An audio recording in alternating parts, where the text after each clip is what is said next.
Kamusta po, Katalaw Red, at sa mga taga-subaybay mo sa iyong mga kwentong kababalaghan? Nais ko po sanang ibahagi sa inyo ang aking karanasan. Itago niyo na lang po ako sa pangalang Brian. Isa po akong guard sa isang solar company na pinagtatrabahuan ko sa kasalukuyan. Pasok ako ng alas 7 ng gabi at uuwi naman ng alas 7 ng umaga. Medyo may kalayuan po ang aking pinagtatrabahuan sa aming tahanan. Halos nasa kalahating oras po ang binibiyahe ko bago ako makarating sa aking pinagtatrabahuan. Sadyang may kalakihan po ang nasasakupan ng kumpanya na aking pinagtatrabahuan. Sa area na aking binabantayan ay dalawa po kami ng aking kabady na si Kokoy. Si Kokoy po ay working student, nag-aaral sa umaga at nagtatrabaho sa gabi. Kaya naman malimit itong natutulog kapag nagjo-duty sa gabi. Malimit po akong nag-iikot lalo na kapag 10 oras ng gabi. Minsan po alas 2 o minsan naman ay alas 3 ng madaling araw. Sa ilang buwan po na pagbabantay ko sa kumpanya na aking pinagtatrabahuan ay nakakaramdam po ako ng di maipaliwanag. May mga pagkakataon po na tuwing dadaan ako sa isang malaking puno ng mangga na naroroon sa lugar na aking binabantayan ay may mga yabag ng paa na animoy may sumusunod sa akin. Pero tuwing lilingunin ko ito ay wala naman po akong nakikita. May mga oras din po na may naririnig akong umiiyak. Iyak ng isang babae. Noong una ay nahanap ko kung saan ito nagmumula pero di ko matukoy ang pinagmumula nito. Ayon naman sa kabady kong si Kokoy ay malimit din siyang nakakaramdam ng mga pangyayaring di maipaliwanag. Ayon dito, noong nag-iikot ito sa area na aming binabantayan, ay may narinig ito na animoy may humihila ng kadena pero nang sundan niya ang kanyang narinig ay nagmula ito sa isang malaking puno ng mangga. Marami po kaming gwardiya sa kumpanyang iyon. Di lang po kami ang nakakaranas ng mga pangyayaring di maipaliwanag. Isa na po si Mang Johnny na halos 8 taon na nagbabantay sa nasabing kumpanya na aming pinagtatrabahuan. Nakakakita daw po ito ng white lady sa ibang parte ng lugar na iyon. Minsan naman po ay babaeng duguan. Umiiyak daw po ito at humihingi ng tulong na sa mga pagkakataong iyon ay nakatayo ito sa isang malaking puno ng mangga. Ayon kay Mang Johnny, may kasamahan din daw po itong gwardiya na namatay sa lugar na iyon. Atake sa puso ang ikinamatay nito. Malimit din daw itong nagpaparamdam sa kanya at nagpapakita. Malimit daw itong nagpapakita tuwing alas 3 ng madaling araw. Dahil ayon kay Mang Johnny, namatay daw ito ng alas 3 ng madaling araw habang naka-duty sa lugar na iyon. Minsan pangaraw po ay nakikita niya pa rin daw po itong naglalakad papalayo sa kanyang kinaroroonan at naka-uniforme pa daw ito ng panggwardya. Minsan naman ay nakikita niya itong nakatayo sa may guardhouse.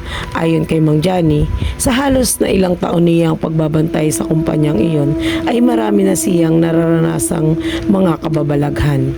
Pero kalaunan ay nasanay na lamang siya.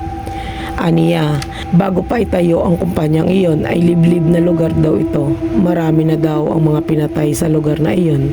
May babaeng biktima ng panggagahasa at pagpatay. Ayon dito, ginahasa muna ang babae at pinukpok ng bato sa ulo na siya namang ikinamatay nito. May mga iilan ding nagsasabi na may magkasintahan din daw na pinatay sa lugar na iyon.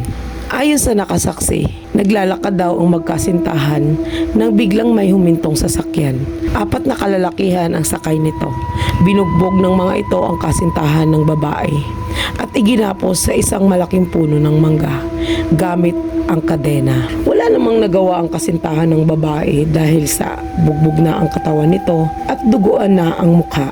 Umiiyak ito, nagmamakaawa habang pinapanood nito ang kanyang kasintahang babae habang ginagahasa ng 4 na kalalakihan.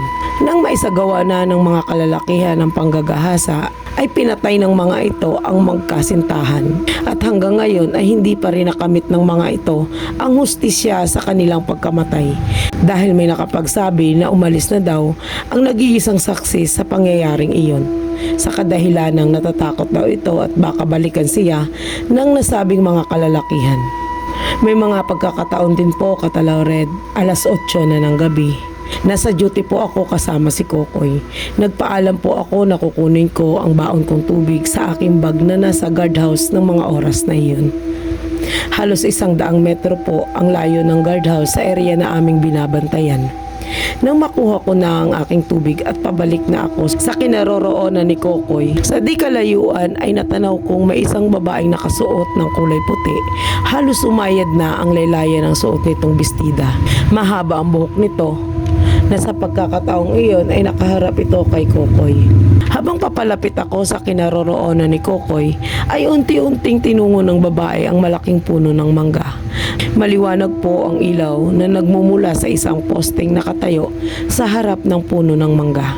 Naging palaisipan po sa akin, Katalaw Red, kung sino ang babaeng iyon. Dahil mahigpit pong ipinagbabawal ang magpapasok ng bisita ng ganoong oras. Kaya naman nang makarating ako sa kinaroroonan ni Kokoy, ay tinanong ko ito kung sino ang babaeng nakita ko. Nakakaalis lang bago ako dumating. Bago sinagot ni Kokoy ang aking tanong ay baka sa mukha nito ang pagtataka. Aniya, sinong babae? Ako lang naman mag-isa dito. Tsaka bawal magpapasok ng bisita ng ganitong oras. Saan dadaan yun? Pagbibiro pa nito. Alam kong alam ni Kokoy ang tinutukoy ko, Katalaw Red. Dahil di lang naman ako ang nakakaranas ng mga ganong pangyayari. Kaya mas pinili ko na lang na manahimik ng mga oras na iyon. Dahil alam ko namang may pagkamatatakotin ito. Pero kinabukasan habang papalabas kami sa aming pinagtatrabahuan ay tinanong ako ni Kokoy kung totoo nga daw ba ang nakita ko. Tanging ngiti lamang ang tugon ko sa tanong nito. Hanggang ngayon ay patuloy pa din ang pagpapakita at pagpaparamdam sa aming pinagtatrabahuan na solar company.